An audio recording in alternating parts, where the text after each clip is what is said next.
I got a new microphone for my birthday and I'm feeling very fancy. I feel like I'm ready to do a straight interview. Smash or pass?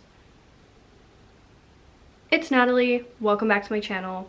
In today's video, I'm going to be talking about all the books that I read in April. This video is definitely a long time coming. May has been such a busy month for me. My birthday was in May and I probably spent a good 2 weeks planning my birthday party. If you guys want to see any of that process, I have it all on my TikTok, so I'll link that down below if you're interested. And if you're wondering, yes, my birthday party was book themed, naturally.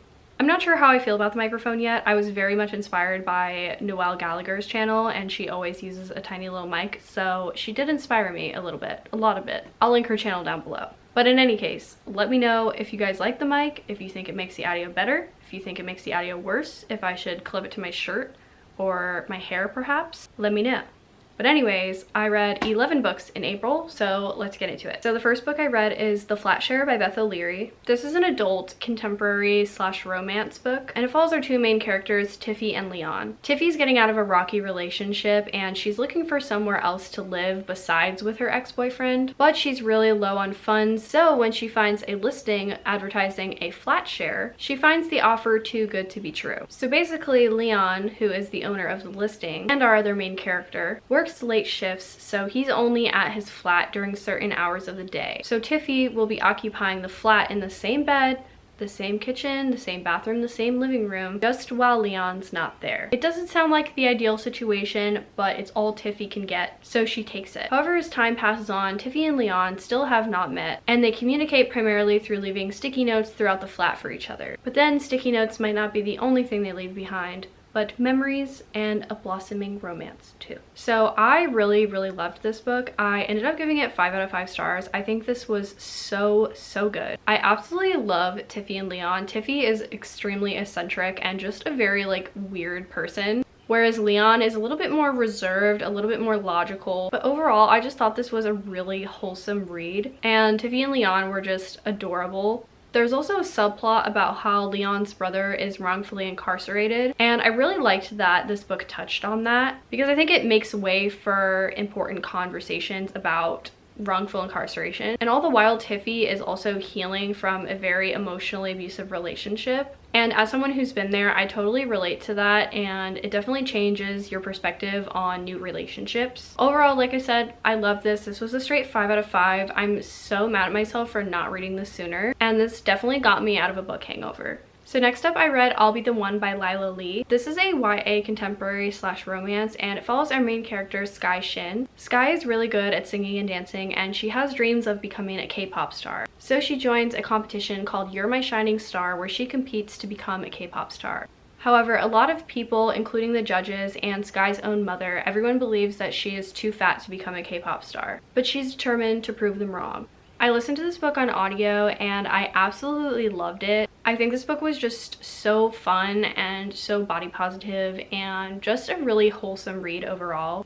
I think it also has a lot of really important discussions about strained mother-daughter relationships. That's something I always typically enjoy reading about just because I relate to it myself. So reading these books is like a little drop of therapy for me. But yeah, like I said, overall, I really enjoyed this one. I gave it 5 out of 5 stars. I think this is a perfect book to read for AAPI month or just any month. This is so good. Up next, I read Song of the Crimson Flower by Julie C. Dow. This is the third installment and companion kind of novella to the Rise of the Empress series by Julie C. Dow.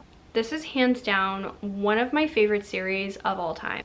Now, this book was a little bit different from the first two in this series because, like I said, it is a companion novel, so it follows characters from the same universe, and there's actually a couple of character cameos from the first two books, but this one definitely takes a different direction. So this book follows our main characters, Lon and Bao. Bao is in love with Lon but gets cruelly rejected as she is due to be betrothed to another, and naturally they part ways on not very good terms. But then Lon finds Bao's prized flute sitting in a bowl outside of her house, and she fears the worst, that something's happened to Bao. And then Lon finds out that Bao has been soul bonded to his flute, and put under a curse by an evil witch. Even though Lan and Bao are at odds, Lan makes it her mission to help Bao break the curse and make amends. So I ended up giving this one 4.5 out of 5 stars. This one was so close to being a 5 for me. I actually rated the first 2 books in the series both 5 stars, so this is the first one that I rated a little bit lower. I think ultimately I just wished it was longer, and I also didn't really love like the whole insta-love kind of thing, but I still really loved this because I love Julie C. Dow's writing. I think her world building is so lush and fantastical, and I just absolutely love this whole universe and this whole series. Like, I would say it's a straight 10 out of 10. So if you haven't read the Rise of the Empress series, you definitely should. It's definitely one of my favorites of all time. So up next, I read The Austin Escape by Catherine Rie. This is an adult contemporary fiction, and it follows our main character, Mary. Mary is definitely a little bit of a workaholic. She's an engineer, and she absolutely pours herself into her work and almost never takes time off. But then when Mary's estranged childhood friend reaches out to her and asks her to come on a trip with her to Bath, England, Mary can't refuse. However, during this trip to Bath, England, Isabel loses her memory and fully becomes convinced that she lives in Jane Austen's version of Bath, England. And then Mary is kind of forced to reevaluate their relationship and what she really knows about Isabel. So this book definitely centers heavily on friendship. It also has themes of work-life balance and love. Not just love for a significant other, but for friends and family as well. If you can't tell by the title, this book is heavily inspired by the works of Jane Austen, and for that, I absolutely loved it. I ended up giving this one 4 out of 5 stars. I think this was overall a very cozy, quiet read. I would highly recommend this if you're looking for something that's not too plot driven. It's not full of like intense drama. There's definitely drama as it is inspired by Jane Austen's works, but it's not so much that you're pulling your hair out trying to figure out what's going to happen. And like I said, it's overall a very, very cozy book. I feel like this is the kind of book that you lay out a picnic blanket, not just because of the cover, but you lay out a picnic blanket, you get a nice warm cup of tea, you listen to the birds sing overhead. Like, this is the perfect spring book in my opinion. So yeah, like I said, I give this one 4 out of 5 stars, highly recommend it. So up next, I read Share Better and Stress Less, A Guide to Thinking Ecologically About Social Media by Whitney Phillips and Ryan Milner. So this book was actually very kindly sent to me by Candlewick Press. I will link them down below if you guys want to go ahead and follow them. This is a YA nonfiction book, and it basically talks about how it's possible for us to pollute the digital landscape rather than just the physical and what we can do about it.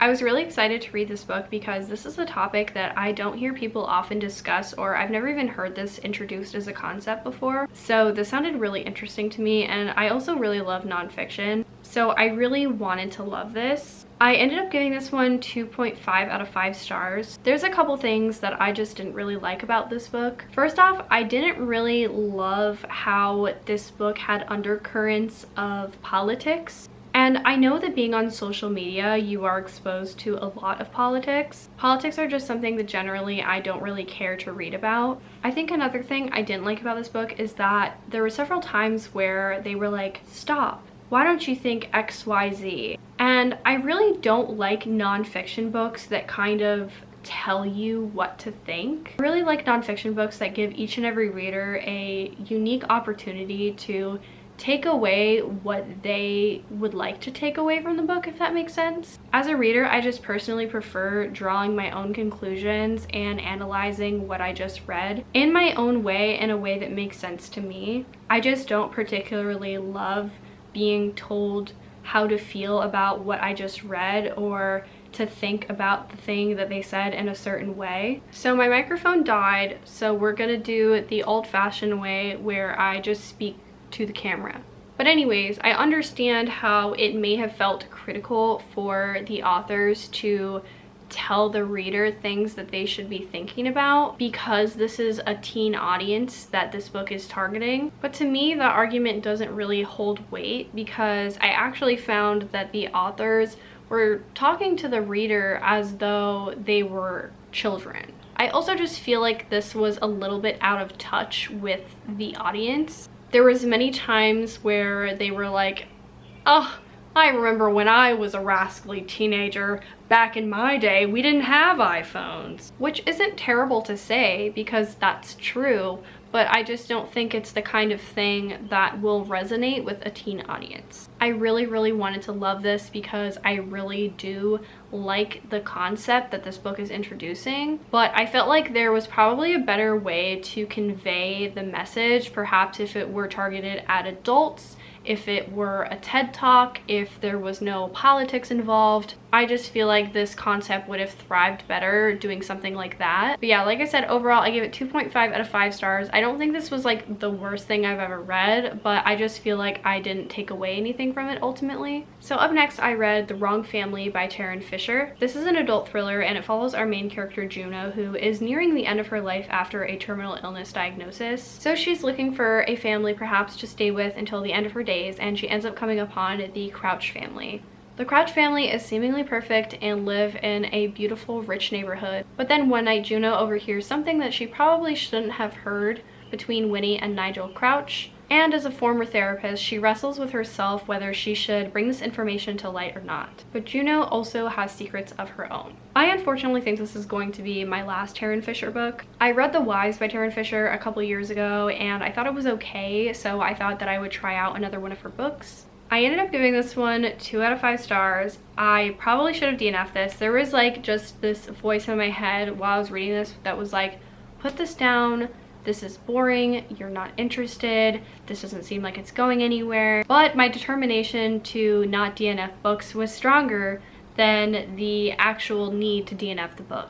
I just feel like this book did not do anything special. It was fiercely unoriginal in my opinion. There's tropes in here that I've seen a million times before. I also don't love Taryn Fisher's use of mental illness as a plot device or a plot twist. It just doesn't sit right with me, so I don't think I'm going to be reading any more of her books, unfortunately. So up next I read From Twinkle with Love by Sandhya Menon. This is a YA contemporary / romance and it follows our main character Twinkle, who dreams of becoming a filmmaker. However, Twinkle very much views herself as an outsider, so she devises a plan in her head to become popular and fit in with the silk-feathered hats, as she calls the popular kids. Part of her plan involves dating the most popular boy in school, Neil Roy, and then making a film that's so awesome that everyone will just have to like her. However, when Twinkle is presented the opportunity to make a film, she works with Sahil Roy, who is the brother of Neil Roy, who is the most popular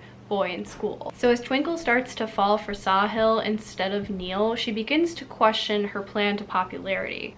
And she gets to make a film along the way. So I listened to this book on audio. I really enjoyed this. I absolutely love Sandhya Menon. She's one of my favorite YA authors. I think this is my 3rd book I've read from her. And her books overall are just really funny, really cute, really wholesome, and I love how she infuses Indian culture into all of her books. Overall, I gave this 4 out of 5 stars. This was a lot of fun. I feel like this really captured what it's like to be in the arts as a teenager, and I overall just think this was really wholesome and a lot of fun. I highly recommend it, and the audiobook as well. So up next I read Pride and Prejudice by Jane Austen. I can't believe it took me so long to read this book. I honestly had no idea what to expect going into this because I have effectively avoided all talk of this book and of the movie adaptations for as long as I have lived. All I knew is that there was a character named Elizabeth and there was a character named Darcy. That's literally all that I knew about it. So the bar was on the floor. If you are like me and somehow did not know what Pride and Prejudice is about, it follows our main character Elizabeth Bennet, who is one of 5 sisters, who is trying to marry rich. In the meantime, she's constantly butting heads with Darcy, who is very wealthy but also very arrogant and full of pride. I feel like this book is like the original Grumpy X Sunshine, and for that I just have to give it a solid 5 out of 5. Okay, it's not the only reason, but I absolutely loved this. This was so much fun to read. This is an utter masterpiece in my opinion. I also started reading this freshly after finishing seasons 1 and 2 of Bridgerton, so I was already head over heels for the Regency era. Like I said, I can't believe it took me so long to read this. This was so fantastic. I immediately watched the movie afterwards because I had been waiting to watch the movie until after I read the book. And as much as I know how popular the movie is, I gotta say, the book was better than the movie. This is probably one of the best books I've ever read, and I honestly think that this book is going to become a comfort read for me. So yeah, if you've been waiting to read this book and you just can't seem to pull the trigger, just do it. I promise you won't regret it. So up next, I read A Guide to Being Born by Ramona Acebel. So this is basically a weird short story collection that follows the themes of life, birth, and death. This was probably the #1 weirdest book that I've ever read in my entire life. And I know last month I said that about reading Milk Fed by Melissa Broder, but this book just definitely takes the cake. This was really my first time dipping my toe into reading fabulism, and I'm still not sure how I feel about it, even though I read a book that is full of it. There are definitely some of these that I liked more than others, but for the most part, this was very surreal to the point of being uncomfortable almost. I don't know if you can see here, but there's basically a laundry list of trigger warnings, so just be aware of that before you go into it. I ended up giving this 3.5 out of 5 stars. I don't think this was terrible. I just don't think it was amazing. And for some of the stories, I definitely just didn't see the point. So maybe fabulism just isn't for me, or maybe I'm not smart enough for it. But I'm definitely open to trying more fabulism. I just don't know if this book was the best introduction to it. So I guess I would say I recommend this, but only to a very select few. So if you like extremely odd surrealist literature, you would probably love this. So up next, I read The Half Moon by Mary Beth Keane. This book was kindly gifted to me by Scribner, so thank you so much, Scribner. I will link them down below if you're interested in following them. So this is an adult fiction novel, and it follows a married couple, and both of them are trying really hard to cling to their dreams as they age. One of them wants to own a bar, the other wants to have a baby, but it seems like both those things are fleeting and not in the cards for them. So as they're trying to achieve their dreams, they lose a lot and they eventually lose each other. So this book is kind of their story and how they make their way back to each other. So I ended up giving this book 4 out of 5 stars. I really enjoyed this. I think this was a very cozy book. It takes place in a small town, and I absolutely love books that take place in a small town. Like I said, it discusses a lot about how there's certain dreams that we cling to as we age, even if they might not exactly be in the cards for us anymore or just at all. And it also talks about being okay with life not exactly going as we plan it to. So yeah, like I said, I gave this one 4 out of 5 stars. I really enjoyed this.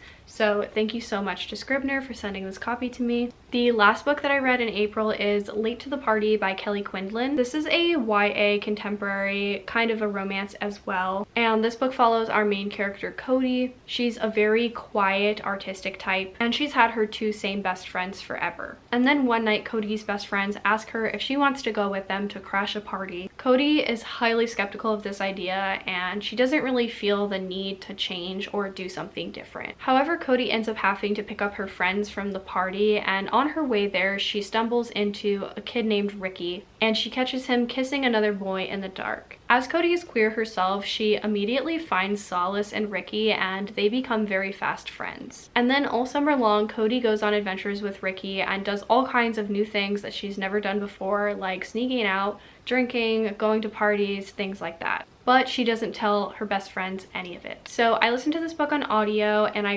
really enjoyed this. I ended up giving it 4 out of 5 stars. This was so much fun. I think this was like the perfect summer read. And as someone who is a quiet artist type myself who didn't go to parties when I was in high school, I really related to Cody, and I got to live vicariously through her and go on all these adventures with her, and I feel like it healed my introverted high school self. But yeah, like I said, overall, this was a lot of fun. I highly recommend it. I think this is the perfect summer read. This is a great book to read for Pride Month. Overall, I really enjoyed it. So those are the 11 books that I read in April. Thank you guys so much for watching this video. Leave a like and subscribe down below, and leave a comment and let me know if you guys have read any of these books and what you thought of them. Let's just have a chat in the comments. Thanks for watching and have a great day. Bye!